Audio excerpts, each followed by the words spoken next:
Hey one, hey all, welcome to Monday, welcome to Countdown Day, and of course welcome back to the channel, and I'm excited for this one. The voting was fast and furious. It was a spicy round of voting for this one as we look at the top 10 Transformers army builders. That's going to be our focus this time around, as voted on by you guys in the latest GotBot Counts Down.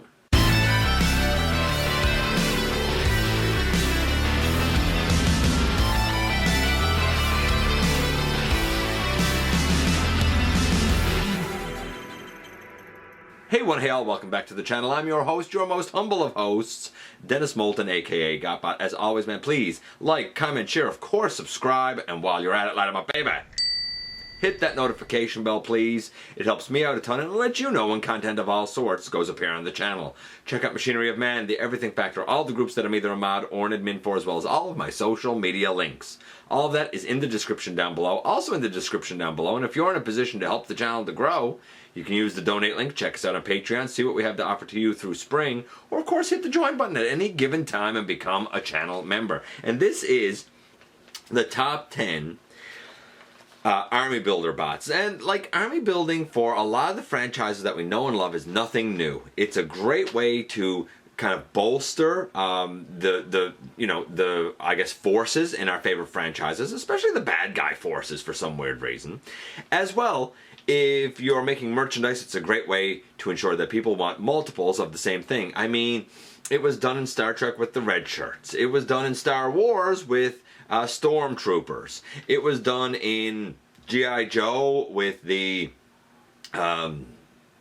Cobra Troopers, the Crimson Guard, even the G.I. Joe Grunts, right? And Transformers is no exception. Of course, we have 3 honorable mentions, that being the Auto Troopers, most notably from the Devastation game. The Tankor Vehicons. Interestingly, specifically, the Tankor Vehicons, the tank Vehicons from Beast Machines was mentioned. More so than the Vehicons for Thrust or Jetstorm. Is that his name? Jetstorm? I can't remember now. And the Cybertron Scrap Metals. All 3 of those honorable mentions, they did not get enough votes to actually make the list. So, who did? Well, you know how we're going to handle this. We're going to do like we always do, and we're going to kick things off with number 10, Burst.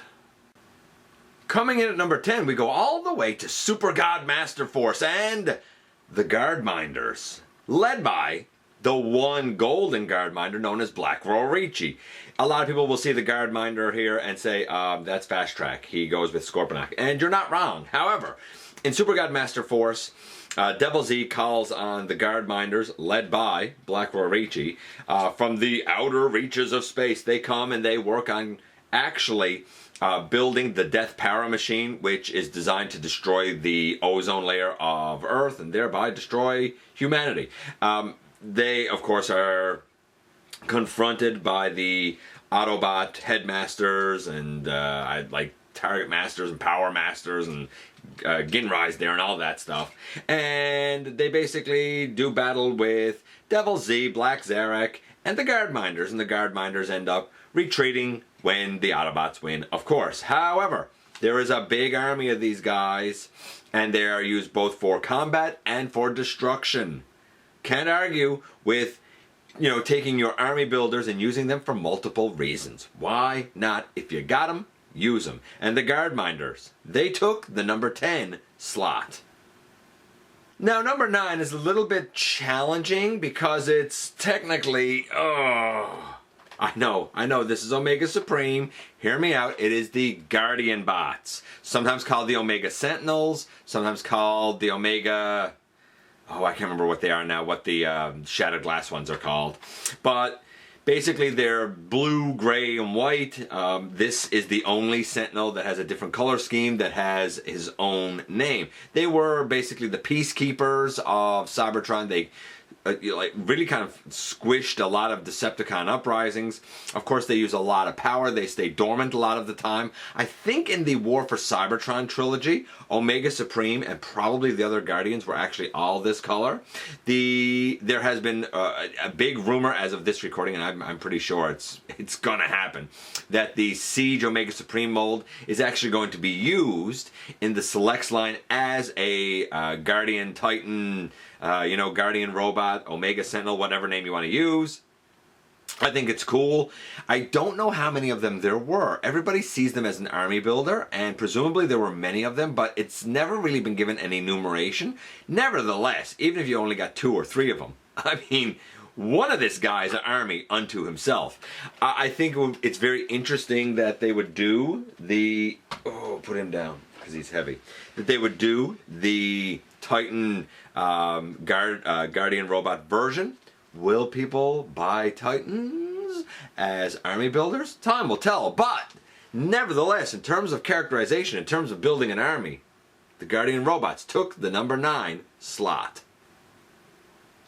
And here we are at number 8, and at number 8 we have Reflector. Now, people voted for Reflector for a couple of reasons. Even some people even actually said Refractor. Some people, when they voted for him, went right back to G1 and said there are episodes and scenes where you see a lot of Decepticon forces, and many of them are Reflectors, even though we only technically thought that there were 3, the main ones that make the camera. But I think there's an episode or 2 where there's 8 or 9 on screen. Naturally, several repaints of this guy were used in the War for Cybertron trilogy on Netflix in many different colors.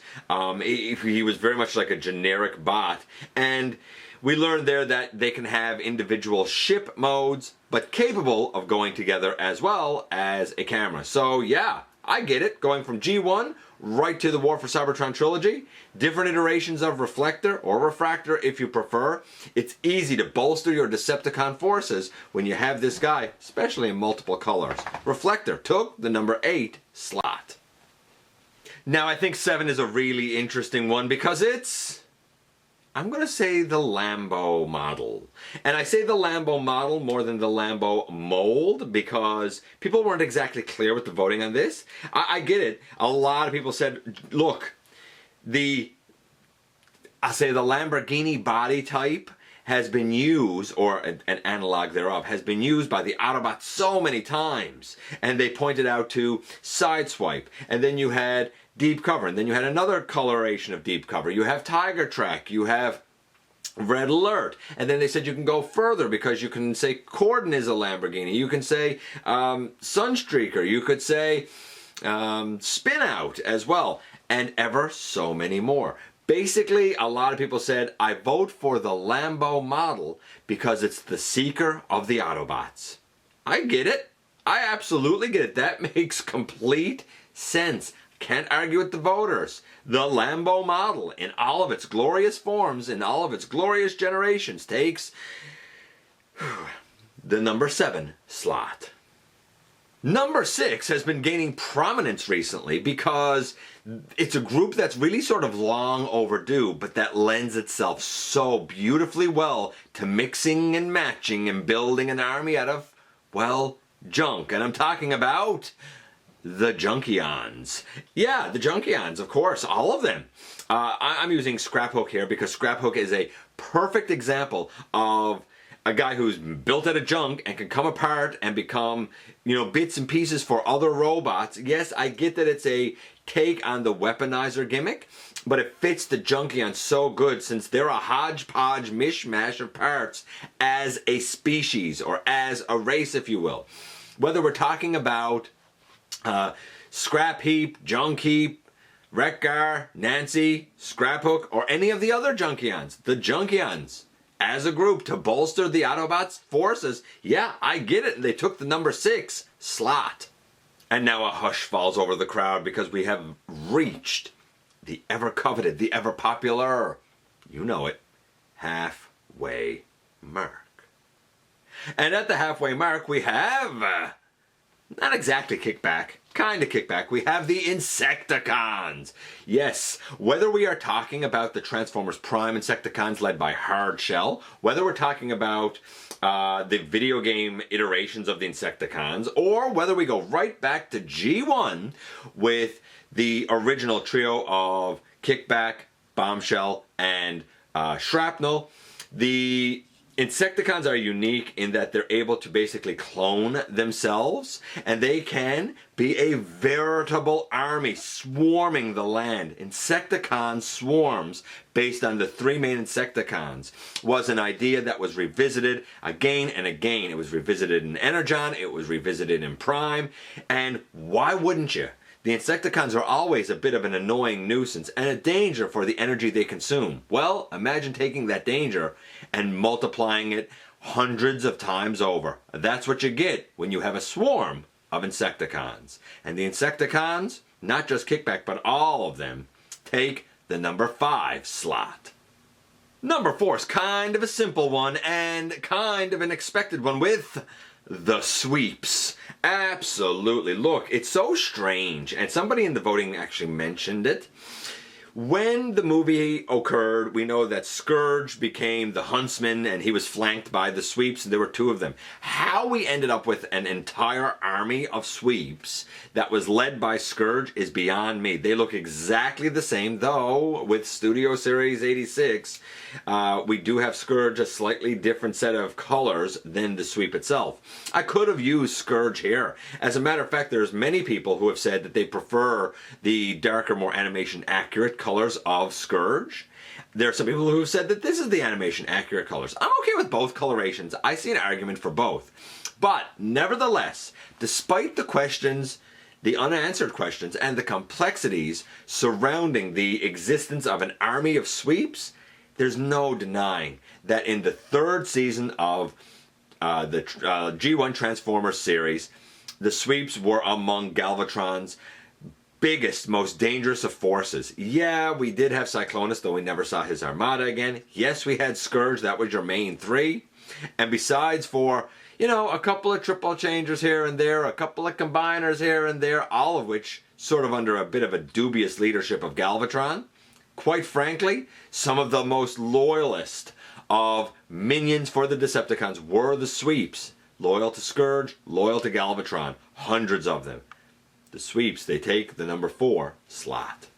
And now we're into the top 3, and at number 3, much like at number 4 with the sweeps, I think number 3 had to be kind of a foregone conclusion with the Seekers. Represented here by Skywarp, of course. The Seekers, by rights, are led by Starscream. However, you don't have to look any further than the War for Cybertron trilogy. We have had Starscream, Thundercracker, Skywarp, done in the original, say, motif. But then we also had all 3 of the Coneheads, who, while slightly different, are still really among the Seeker body type with the same transformation. And we had that trio. Then we also had the G2 Ramjet. And if we go back to one of my favorite, the Siege Seeker mold, we not only got the main trio, but then we got the Rainmakers, and then we got I call them Grime Wing. Then we got the, what was next? Red Wing. Then, I mean, we got Hot Link. And if you watch the show, they come in all sorts of shapes and colors and size. Well, not even sizes, but you can get them in different sizes. The Seekers. We all know the Seekers when we see them, whether they're aquamarine, yellow, orange, blue, green, brown, or black and purple. Yeah, the Seekers, one of the most important of the Decepticon army builders, one of the most important of the Decepticon forces. And for that reason, they take the number 3 slot. And holy smokes, here we are at the top 2. And the voting was very, very fast and furious for the top 2. In fact, each of them at some point was in the lead, and one of them made a real push near the end. I'll talk a little bit more about that when we get to number 1, but here at number 2 we have the Transformers Prime Vehicons, represented here by the first edition Vehicon. We all know that the leader of the Vehicons was Steve, although Starscream would claim he was the leader. We know that there was an array of them that are both vehicular and an array of them that were jet. In robot mode, they all look pretty much alike. You don't have to go any further than the episode where they become Terrorcons and kind of terrorize the entire Nemesis ship, really kind of putting Starscream and Knockdown on edge in fear and confronting even Megatron. But when it came to wanting to overwhelm Team Prime and the Autobots, when it came to wanting to show and exert a force unparalleled by any, then you had no choice but to go with the Vehicons. They were extremely loyal, some of them capable, some of them just cannon fodder, but they were always an overwhelming force and difficult to deal with, if for no other reason than their sheer numbers. Perhaps the ultimate in army building, the Transformers Prime Vehicons take the number 2 slot. And finally, here we are at number 1, the number 1 army building Transformers character, bot, whatever you want to call it.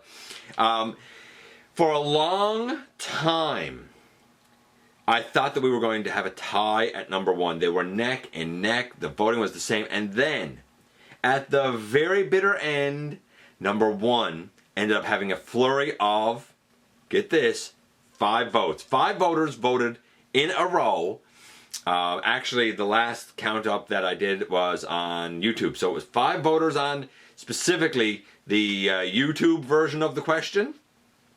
And those 5 voters put number 1 over the top. Without them, we would have had a tie. That's how close the race was the entire time. The Prime Vehicon ended up becoming number 2. So who became number 1? I think most of you probably have this figured out. But it's the ultimate in army building. Perhaps the first, if not the first, certainly the first that became the most prominent because their numbers were so wildly overwhelming even in G1, and I'm talking about the Sharkticons. Yeah, the forces of the Quintessons. The army minions of the Quintessons. Mindless, brainless. They have no sense, but they are vicious. They are fanatical. They are dangerous. And whether we're talking about the Titans Return version, the G1 version, whether we're talking about the Cyberverse version, or the Studio Series 86 version, or quite frankly any of the knockoff KOs, man oh man, there are people out there now. I tend to get a trio of them old, so I guess I have 9 Sharkticons. Well, one of the Titans Return ones came with the Pit of Judgment set, so I guess altogether I have 10 Sharkticons, right? 3 Cyberverse, 3 Titans Return, 3 of these, and 1 that came with the Pit of Judgment. And I think that's a lot. But there are people out there that have 25, 30, 40, 50 of the Sharkticons in one form or another, or across all the mixes. I can remember when the Titans Return lads were out, and so many people wanted just one. And there were people out there buying 30. It was a wild time, man. But the Sharkticons, they're always going to sell. Because you know what? The Quintessons always need a force to fight for them. And that's the Sharkticons. That's their army. That is where their force comes into play. The Sharkticons took easily the number 1 slot. And there we go, 10 down to 1 once again. I think a lot of it makes sense. For those wondering, I will tell you now, yes, the Alicons got some votes. Yes, the Decius drone got a couple of votes. And yes, even the Slitherfangs got some votes. I love those. What else got votes? The Seacons. Because if you know the Japanese fiction, then you know that the Seacons are really just an army. Turtler is sentient, but all of the limbs are just an army of drones that can be destroyed and replaced at will, ad nauseum. The Energon Terracons, the Transformers Prime Terracons. A joke vote for HasLab Unicron, because everybody got 5 of them, right? Slammer, an army of Slammer. Somebody said, what about an army of Metroplexes? What if the Autobots had a bunch of Metroplexes? I thought that was an interesting vote. Blitzwing, because in one of the, I want to say opening sequences, we see like 5 Blitzwings. Movie Hardtop, Energon Strongarm, the Scraplets. Our buddy Cyril voted for Zod from GotBots. Didn't count, but I thought it was a funny one. And it does make sense if we were only doing GotBots. The Constructicons, because though we know the main 6 that make Devastator, there's actually lots and lots of Constructicons. The Centurion drones that came out with the weapons packs of the Silver Centurion drones. And the animated Auto Troopers. Why not the animated Auto Troopers? Them and more got votes. It was a wild list, but now if you've been wondering what are the best army builders, where are the best characters to kind of invest in to build my Autobot ranks or my Decepticon ranks, I hope that I've helped you out. I hope the fans who voted helped you out to know who to bolster. I appreciate you guys coming by and giving me some of your extremely valuable time. I do know how important it is to you. If you're in a position to help the channel to grow, you can use the donate link. Check us out on Patreon. See what we have to offer to you through Spring, or of course hit the join button at any given time and become a channel member. Don't forget, please hit the subscribe button. Stick around, man. Have some fun with us here on the channel, and especially don't forget that somehow, some way, each and every single solitary day, you right there, you do make a difference in the world. And I look forward to the next time that you and I get together to have another visit, either in the live streams on Thursday nights, at the stop motion premieres, or the old-fashioned way, right here inside the videos.